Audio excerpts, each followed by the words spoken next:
So in this video I'm going to look at repeated percentage change, and what I would recommend here is, if you haven't watched it already, can you please make sure that you watch the video on percentage increase and decrease using the multiplying factor, because you need to be able to do that in order to be able to do questions like this in the most efficient way possible.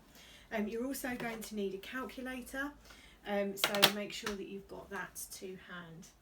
So here we have two questions on repeated percentage change, and I've done it so we've got one where we're increasing and one where we're decreasing, and they're kind of classic questions. This one where we're increasing, we're talking about accumulating interest in a bank account, and this one here where we're decreasing is when you buy a car and it loses a lot of money, which is something you will come to find when you're older and start to drive, I'm sure.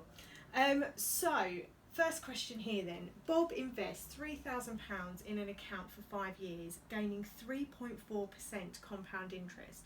And I'm sure your parents will agree that actually that's quite a nice percentage. Very much doubt we'd get something like that today. Anyway, that compound interest is per annum, and the question is, how much will he have at the end?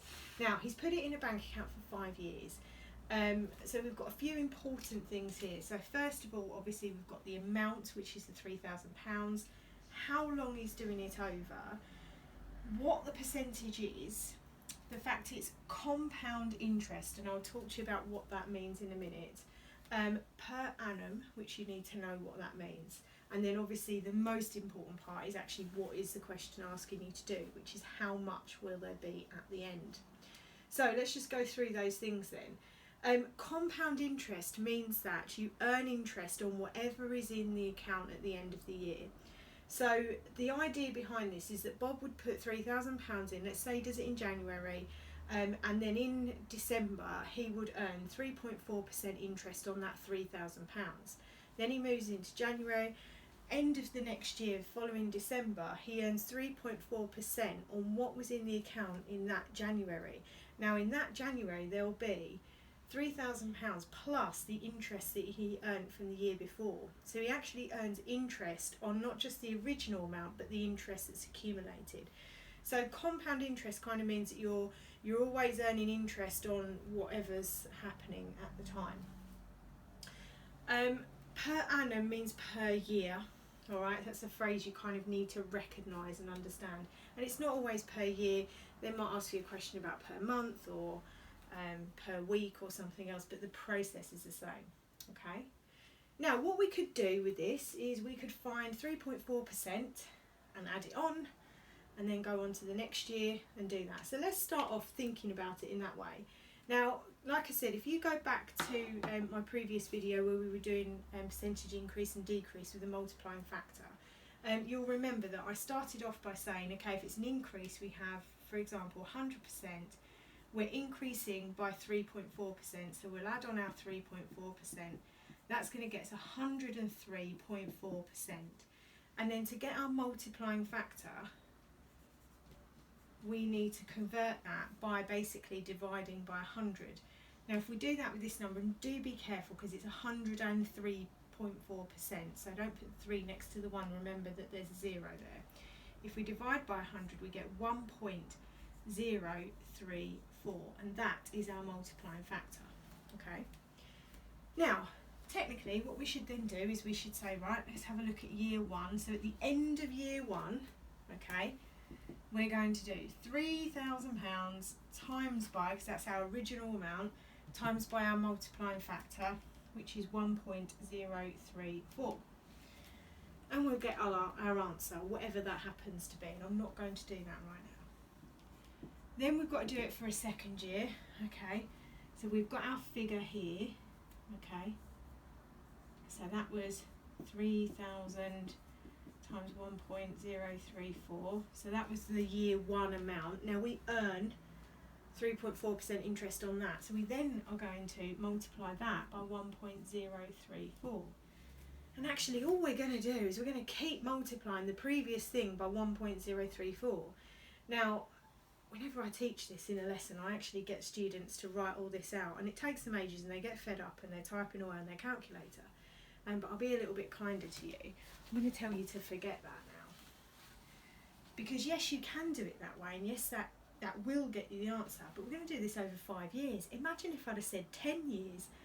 How on earth are you going to sit there and do that and try not to type something in wrong and make a mistake? So there's got to be a quicker way. And the answer is yes, there is a quicker way. Because all you're doing is multiplying the previous amount by our multiplying factor again, we can use powers.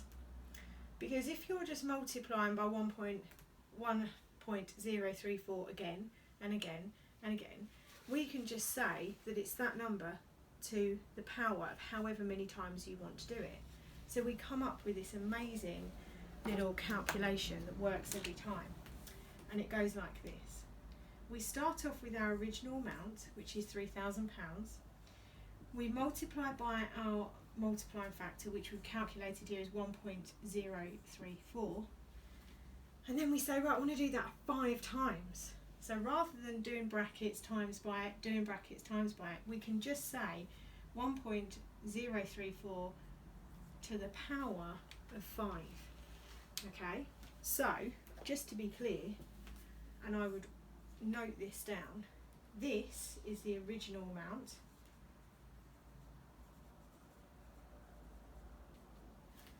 This is your multiplying factor.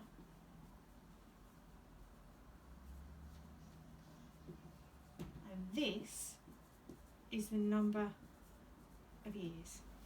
Okay? So, we type into our calculator 3,000 times 1.034. Now you should have a button on your calculator which allows you to do a little power. Normally it looks like this with a little box, okay? To the power of 5 equals, now I don't know, you won't be able to see that, but it gives you a number with lots of decimal places. Now just remember that we are doing money here, so the most number of decimal places you can put is 2. So I'll give you the full answer, which is 3545.879301, and then we're going to therefore round it. So the answer is £3,545. Now because we're going to round to here to 2 decimal places, that's a 9, so that 7 becomes an 8. So the answer is £3,545.88. Okay, and that's it. That's all you have to do. And once you get the hang of it, it's very nice and straightforward. So we're going to do the same again with this one, but this time we're decreasing. Same process. You do not change anything. The only thing that's different is how we calculate, is what the multiplying factor is. So this time, Albert buys a car for £15,000. It depreciates. Now depreciates means it decreases in price or value, if you like, by 23%, again per annum. There's that phrase, so per year. How much is the car worth after 4 years? So invest £15,000 in this car. Let's see how much it's worth after 4 years. So number one, the first thing we need to do is find the multiplying factor. So that's our 100%, take away 23%, which is 77%. Okay, so after each year he's left with 77% of the value of the car left. Okay, now our original amount then, oh sorry, we need to change that to a multiplying factor. So our multiplying factor then is, if we divide that by 100, 0.77. So now we start off, original amount, so that's £15,000, multiplied by our multiplying factor, 0.77, and how long do we do it for? It's 4 years, so to the power of 4. So these 3 things in place, then we go to our calculator and we type in 15,000 times 0.77 to the power of 4, and we get, and again you won't be able to see that I'm sure, but there's lots of decimal places, so we need to make sure we do our rounding correctly. So I'll give you the full answer. It's a bit bad. So 5272.95615, and the final answer then is £5,272 And again, if you look here, that 6 rounds that up, so 96 pence. And I'm sure Albert will appreciate the extra penny there. So he's bought a car that's cost him £15,000, and after 4 years it's now only worth just over £5,000. So I think you'll find that that makes quite a difference. So that's how you do a repeated percentage change. Just remember, you need the original amount, the multiplying factor, and the number of years.